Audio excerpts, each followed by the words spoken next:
Hi again, everyone. This is Martin Boyle on the Understanding British Domestic and Foreign Policy Processes course. And today I'm going to talk about problem definitions and policy agendas. In other words, today I want to talk to you about how policymakers define problems and how they derive policy agendas from the definitions. In other words, how do our masters decide what's a problem? And what do they do about it? So let's go to it. How do we get from demand to policy in the first place? Well, Anderson says of the thousands and thousands of demands made upon government, only a small proportion receive serious attention from public policymakers. Well, that should stand to reason, really.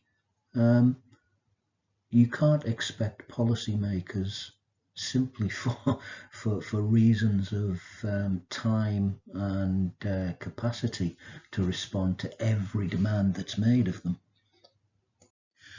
Okay, so who decides what a problem is or what constitutes a problem, and why do they do this? There are some basic ideas that we need to consider here, some basic themes.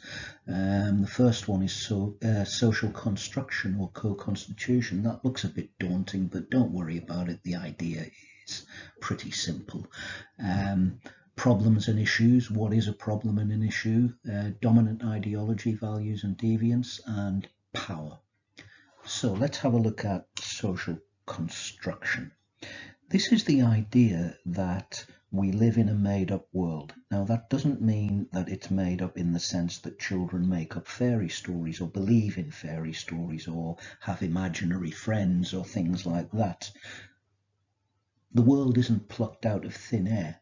There is a material world out there, and we know that it's real because we can touch it and we can experience it. But what social construction means is that the way we understand the real world is informed by the ideas that we have. And those ideas are co-constituted. What does that mean? Well, it means that they are mutually constructed between people and institutions. So it's a bit like the Marxist idea of the dialectic. In the Marxist dialectic or the Hegelian dialectic, you have a thesis and you have an antithesis, and these are opposite to each other. So an example would be the thesis of capital, the antithesis of labor, and what you get is a struggle between them, and what comes out is some kind of synthesis. Co-constitution is a similar idea. We hit off each other in some kind of way, we struggle, we negotiate, and we come to some kind of resolution, and that resolution is the constructed world that we live in.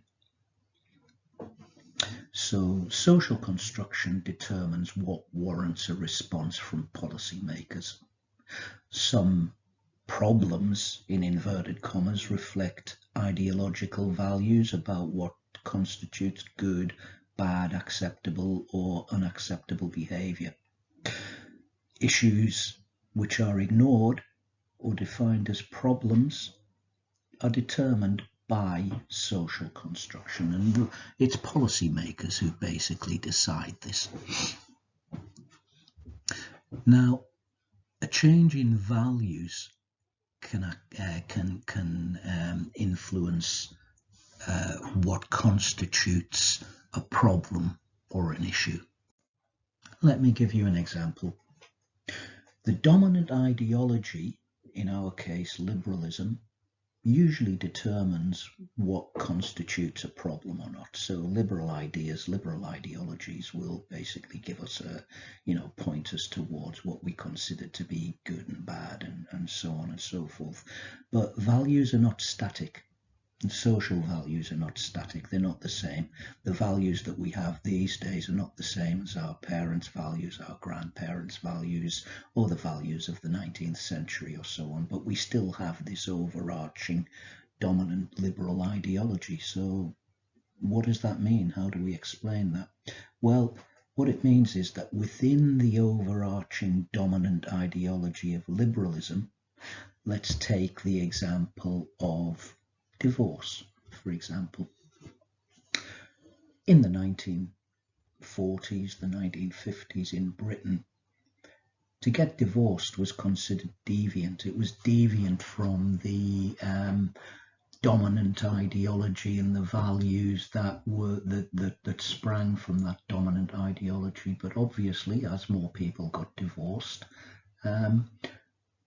it became more and more acceptable. And now, these days, it's not considered deviant at all to get divorced. In fact, it could be argued that the majority of marriages end in divorce at different times. Another example might be sexual behavior.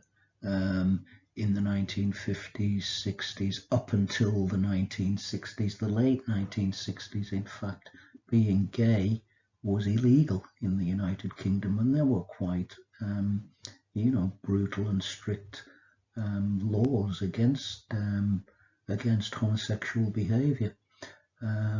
These days we would consider that repugnant, of course, and nowadays, still within the dominant ideology of liberalism, that is no longer considered deviant behavior. And that's quite interesting because it shows in some way that the dominant ideology is flexible, it's movable, it's adaptable, but it still remains in some way. Other examples would be, for example, childhood, child abuse in its different forms, including work, sexual behavior, physical child abuse, for example. At one time, it was considered no business of the state to interfere in a parent's right, in inverted commas, to chastise or discipline their children. That, of course, has changed. And it's considered still within the dominant liberal ideology quite normal and right and acceptable for the government or the state to intervene to protect children. These are, the result of changes in social values which sometimes run ahead of policy. So policy can be driven by changes in behavior and by social norms. They're not necessarily driven top down, but they might be driven bottom up. Other examples would be smoking.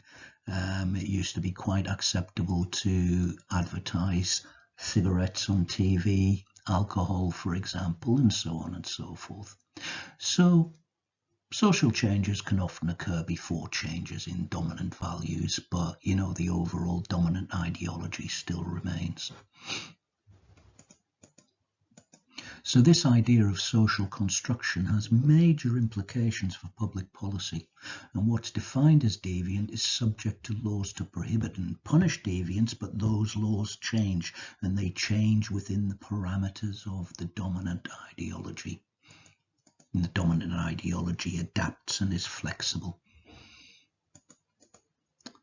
So similarly, dominant ideas and values determine which issues are defined as problems in the first place.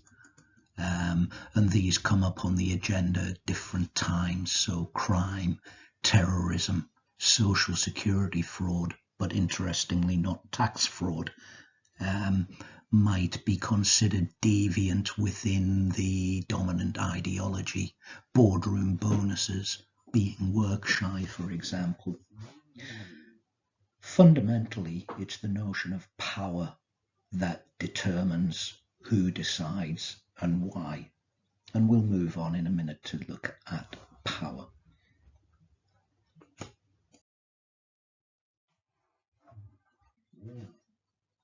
There are different faces of power. There's the first face, there's the second face and the third face. The first face of power, what we call here face one, is a very simple, straightforward, realist or material understanding of power.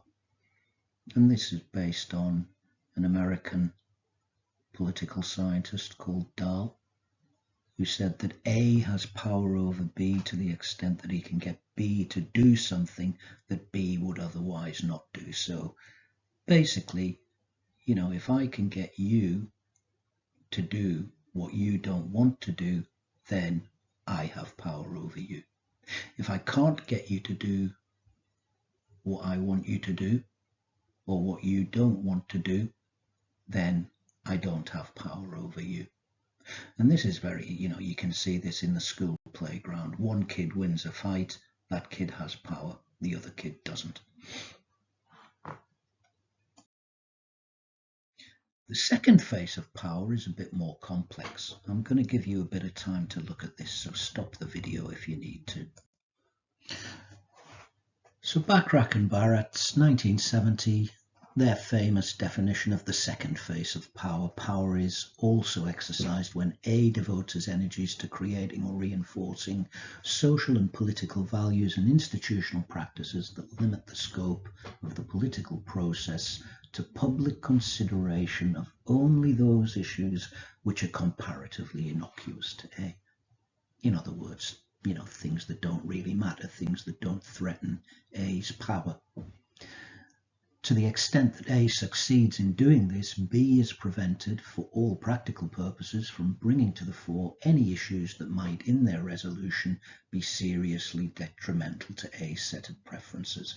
So, in other words, A, using his or her power, sets up the system or constructs the system in such a way that you can't attack it, you can't knock it down. It's defended. He builds walls around the system. Yeah, walls are built around the system in order to protect A and to prevent B from having his or her demands met.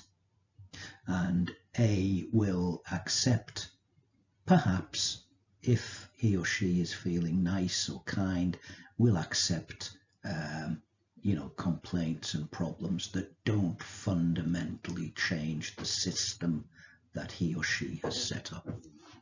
So, this face of power is hidden, it's normalized, and it's tacitly accepted in the world that we live in.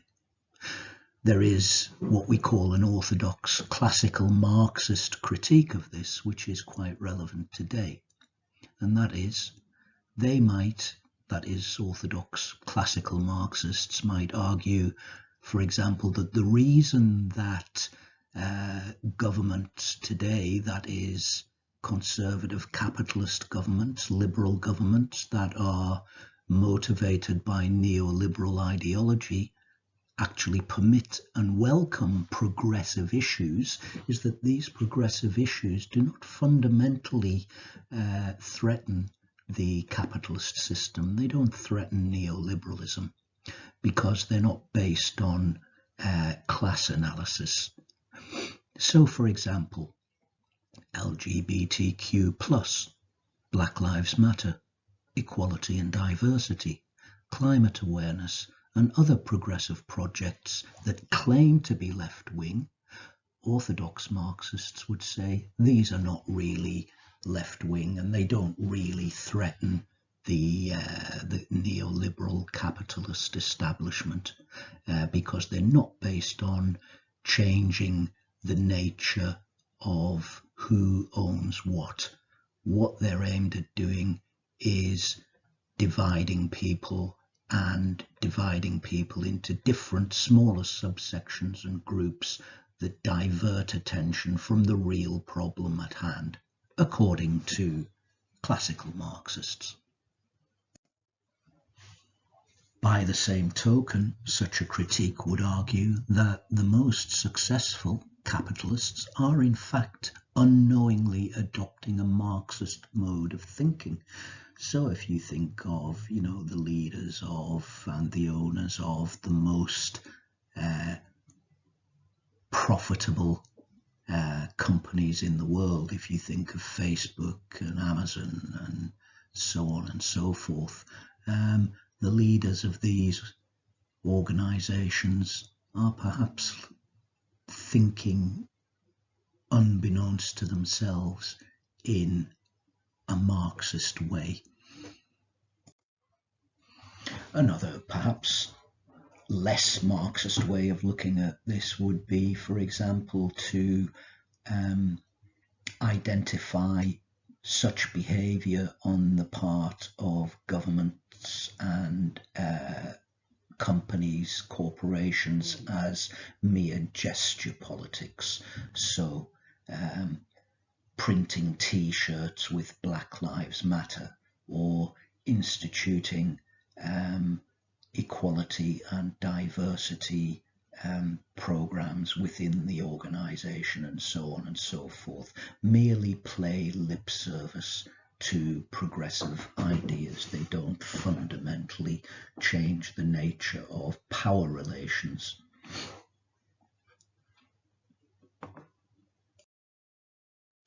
There is a third phase of power, and you might want to stop the video just here to think about what that third phase might be.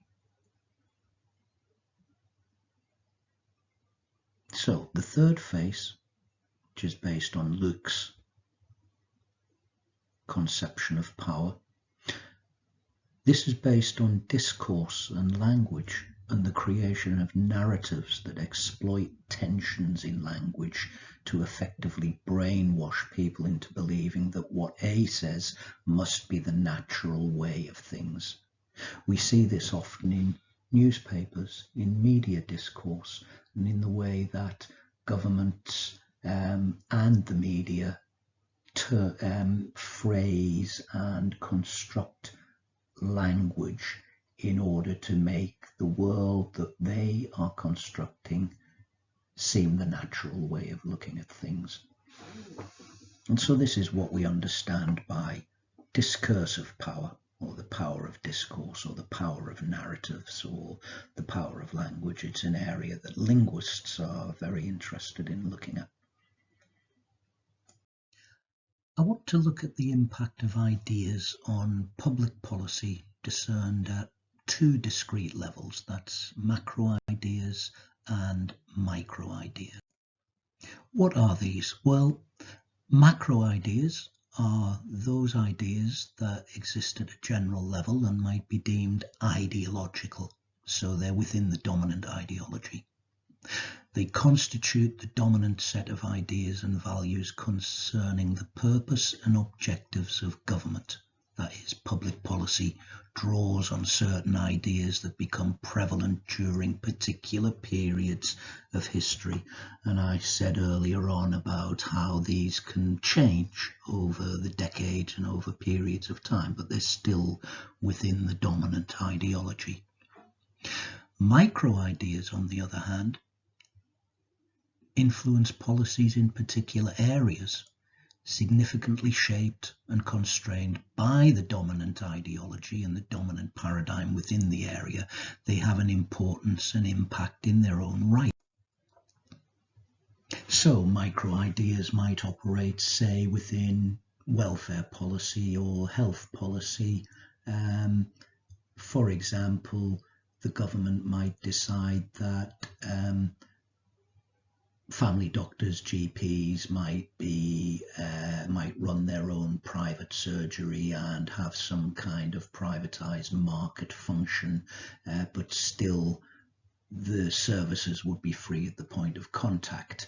Similarly, in welfare policy, the government might decide that it's important to encourage people very strongly through pressure and through making life difficult for them to take whatever job is out there rather than choosing jobs.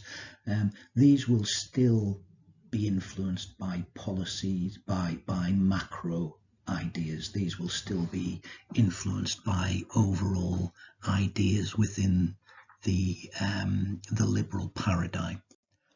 Looking at the third point, individuals. Individuals may be progenitors or inventors of ideas and policies. So, for example, the economist John Maynard Keynes worked with Beveridge, who was the British politician, government minister in 1944-45, who was instrumental in creating the welfare state in the UK. These two men are recognised as intellectual architects of the post-war social democratic settlement, the form of social liberalism adopted by the Attlee Labour government, but also by conservative governments after the Second World War. The conservative governments didn't oppose this. So Keynes, his economic ideas provided a clear alternative to the dominance of market forces and laissez-faire by explaining how governments could regulate economic activity to sustain demand and avoid oscillations between boom and bust. Beveridge was a former director of the LSE. He provided the intellectual and political framework for the Labour government.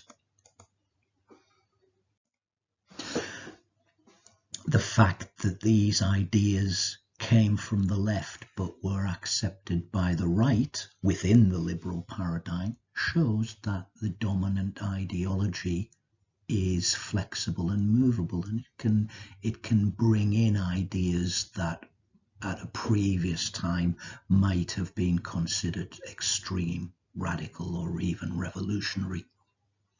Conversely, in 1979, Margaret Thatcher was elected in the UK on a radical platform of neoliberalism, although people didn't call it neoliberalism at the time.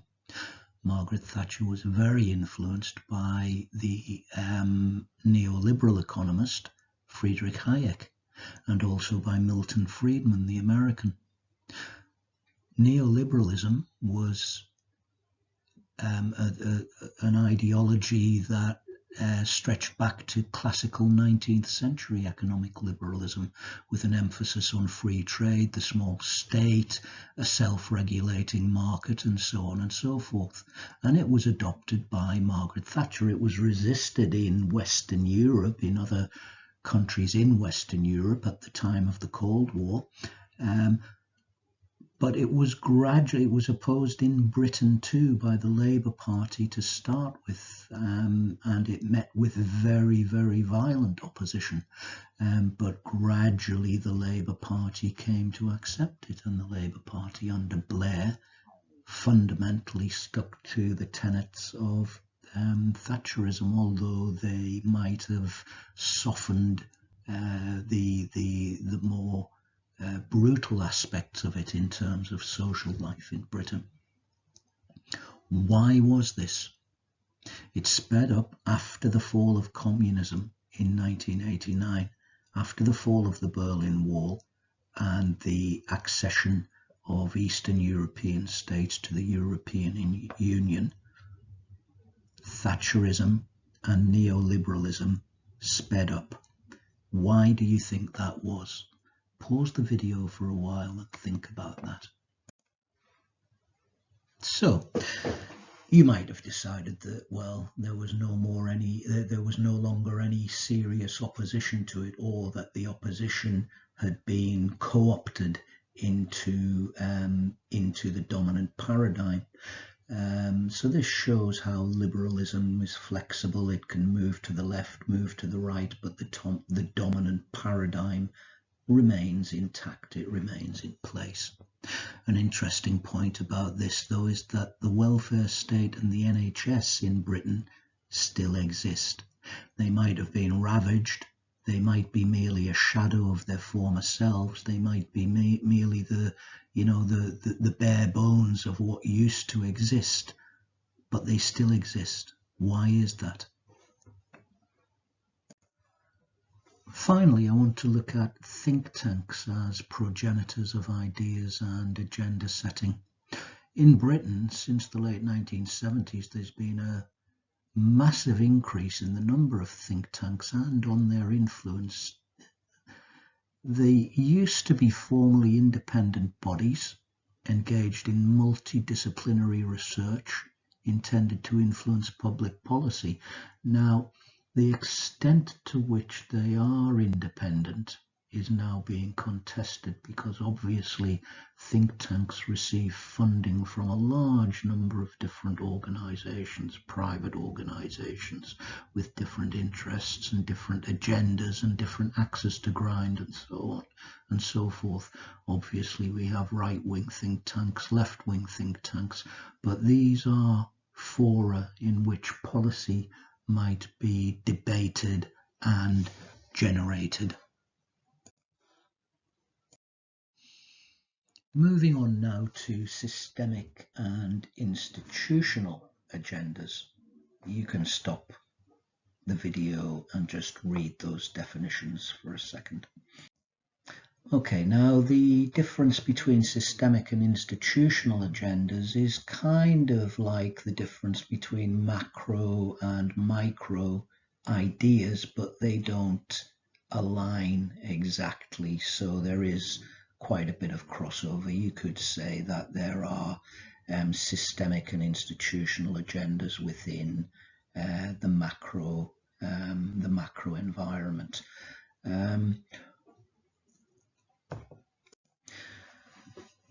So, according to Cobb and Elder, systemic agendas are all issues that are commonly perceived by members of the political community as meriting public attention and as involving matters within the legitimate jurisdiction of existing governmental authority.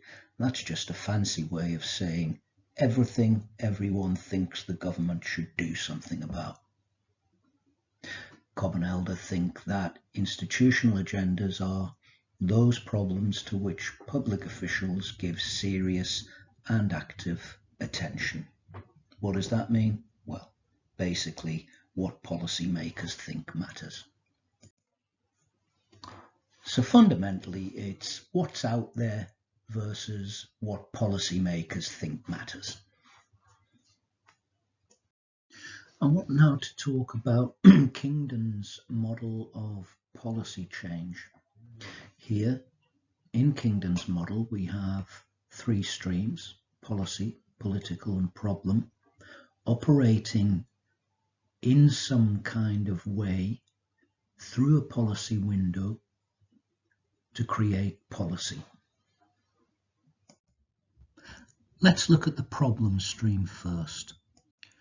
The problem stream is where policymakers interpret problems through ideology and events.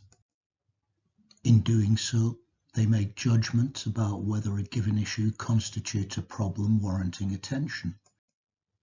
Whether it warrants attention depends on their values and beliefs. For example, single mothers, deadbeat dads, welfare scroungers, and so on and so forth.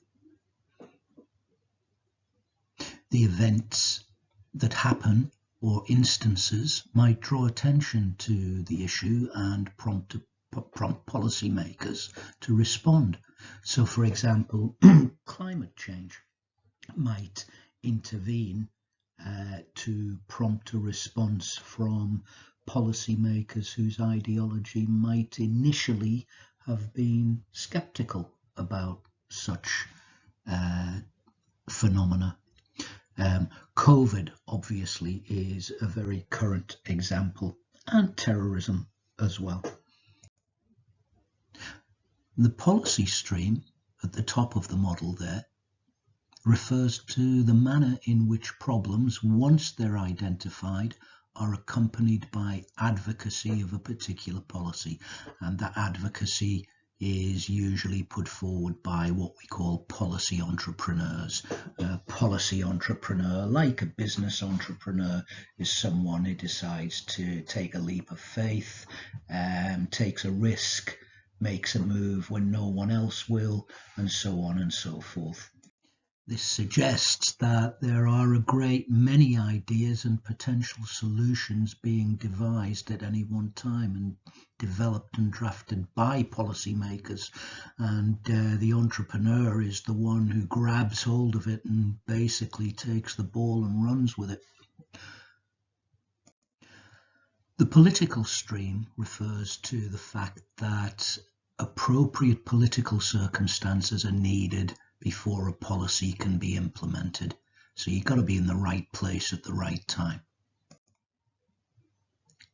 Kingdon's model, for example, refers to swings of the national mood, vagaries of public opinion, and so on and so forth. Such phenomena perhaps might be independent of events and policy streams. But what matters is that it's only when political circumstances are right that a given problem might be more widely recognized, even though academics might have been banging on about it for years and nobody's been listening. Such advocacy is in vain unless the political circumstances are right. So for Kingdon, when these three streams flow together, the policy window opens, providing a unique opportunity for policy change to occur and wider recognition of a given problem, increased support for a proposed policy, and then the policy is adopted. Another model that's important in understanding policy development and the policy process is what we call the issue attention cycle. This is based on Downes, 1972. Pause for a while and look at the model on the right.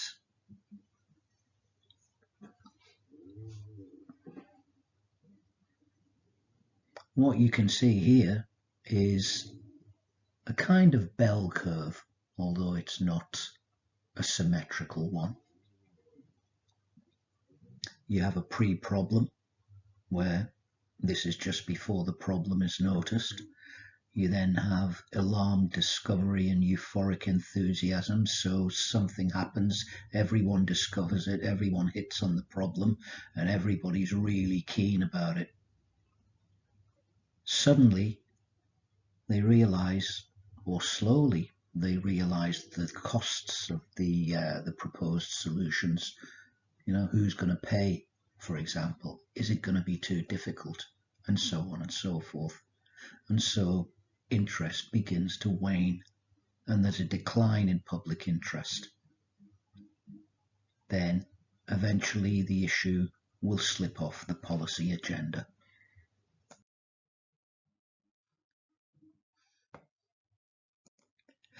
So how do policymakers themselves respond to issue attention cycles and models and so on in the way that the public behaves? Well, if we go back to the streams, if Kingdon's streams don't converge, the policy window doesn't open and the policy doesn't make the agenda. It's only if the streams converge according to the model that the policy window will open and the policy will make the agenda. How do ministers respond? Well, they might recognize a need to modify policy, but they want some kind of legitimation by an independent inquiry. This is a form of stalling to try to delay a response.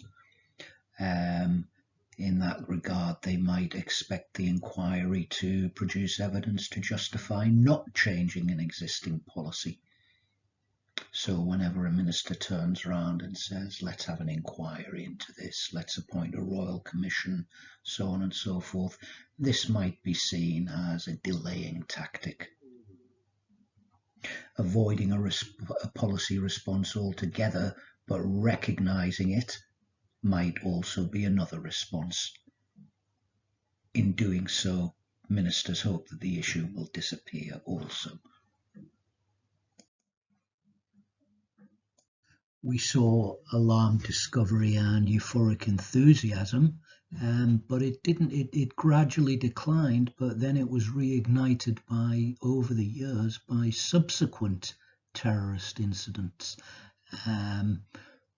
Government policy may not align to popular responses and the problem stream in this regard, but it's interesting to see how there is an interplay between public responses, subsequent events, and modified government responses and policy.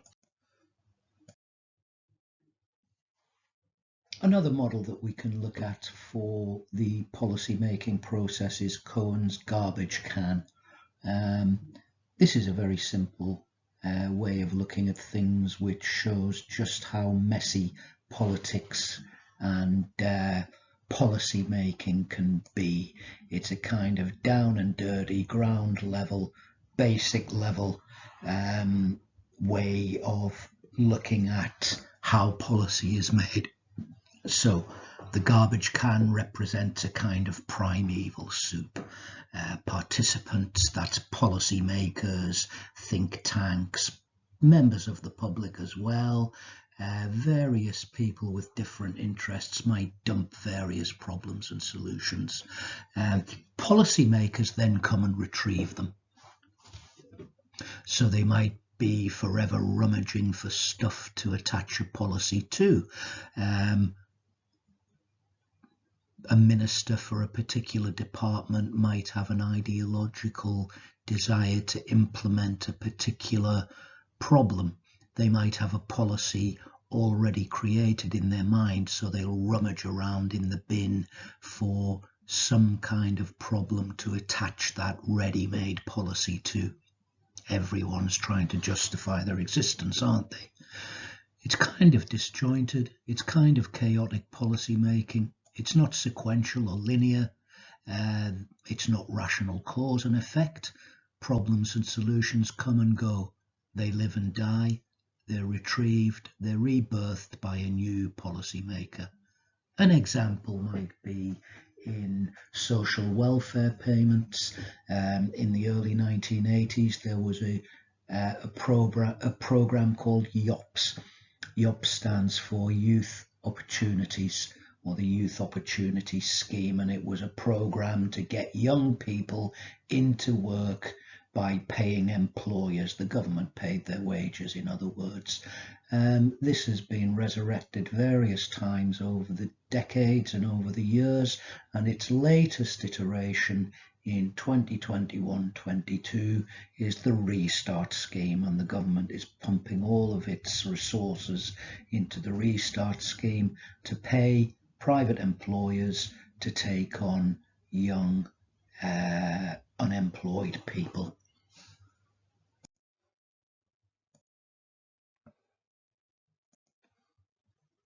So have a look at these quotes and again pause the video, make a few notes, discuss this with your friends. What do you think about these two quotes? Do you think they reflect the reality of how civil servants and political elites make policy or not?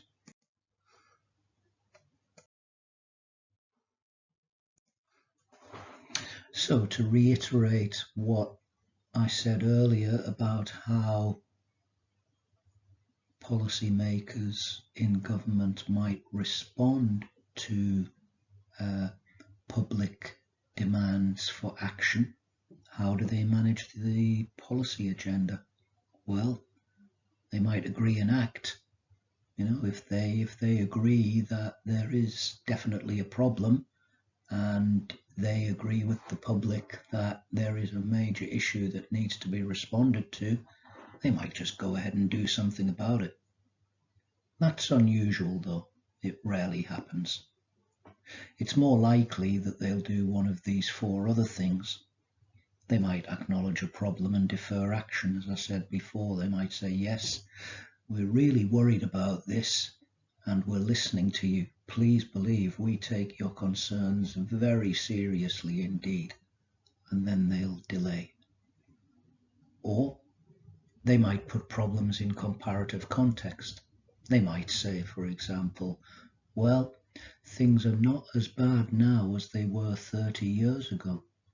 Or things were worse under the previous government. Crime has gone down. The balance of payments deficit is better. Poverty is not as bad as it was in the 1930s, and so on and so forth. Policymakers might respond by disputing definitions and data. So, for example, if a think tank comes up with some data, or the opposition comes up with some evidence, the government and the government's policymakers might say, well, we don't agree with your definitions. What do you mean by that? Or they might say your data is faulty. Where do you get your figures from? Your statistics are wrong, and so on and so forth. Or finally, they might question the motives. So, for example, it's very common for government ministers to say, yes, well, the honourable gentleman in the opposition would say that, of course, because he is a radical whatever on the other side. Or they might say, are you trying to, do you have an axe to grind? Why do you want to address this problem when nobody else thinks that it's a problem? And so on and so forth.